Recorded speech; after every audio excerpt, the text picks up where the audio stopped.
আসসালামু আলাইকুম সবাইকে। আশা করি সবাই ভালো আছেন। আলহামদুলিল্লাহ আমিও ভালো আছি। তো আজকে বেসিক্যালি আমি দেখাবো আমার শ্রিম্পের সেটআপটা। এটা আমার একটা ছোট একটা একুরিয়াম।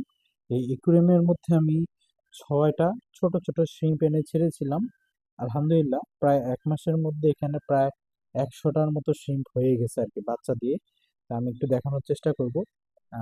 ১ম এ দেখাই বড় শিমটাকে।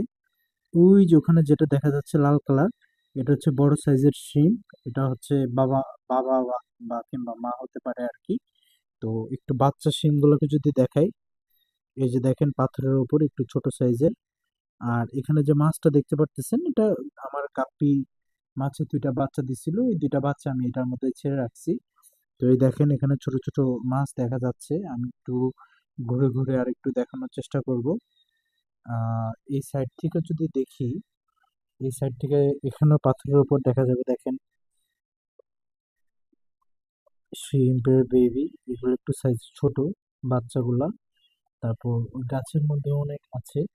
তারপর এখানে দেখেন একটু ভালোভাবে একদম রেড হয়ে আছে, সাইজে বড়। এটা ছিল আমার মেইন পেয়ার।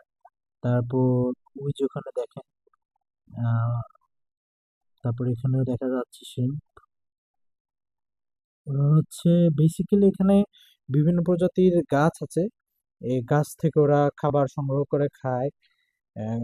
অ্যালগি উৎপাদন করে ওরা। ওই অ্যালগি দিয়ে বেসিক্যালি ওরা খাবার, নিজের খাবার নিজে তৈরি করে।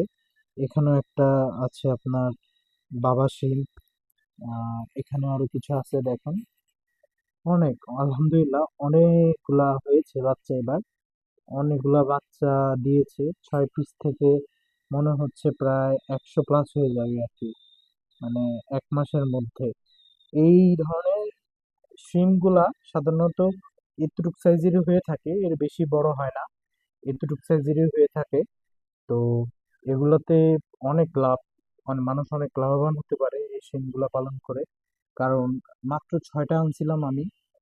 ১৫০ টাকা দিয়ে ৬টা আনছিলাম। এই ১৫০ টাকার থেকে আপনার আজকে এতগুলা হলো। তো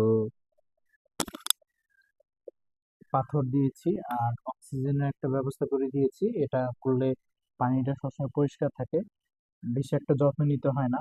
আর খাবারের মধ্যে আমি হচ্ছে শুকনা বাদাম পাতা, বাদাম পাতা দিয়ে রাখি। এই বাদাম পাতাটা দিয়ে রাখলে বাদাম পাতা খেয়েই ওরা বাঁচে।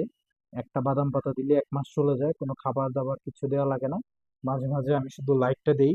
লাইটটা দিলে গাছগুলা একটু মানে বেঁচে থাকে আর কি, গাছগুলা নিজের খাবার নিজে উৎপাদন করতে পারে। তো উপরেও কিছু পাতা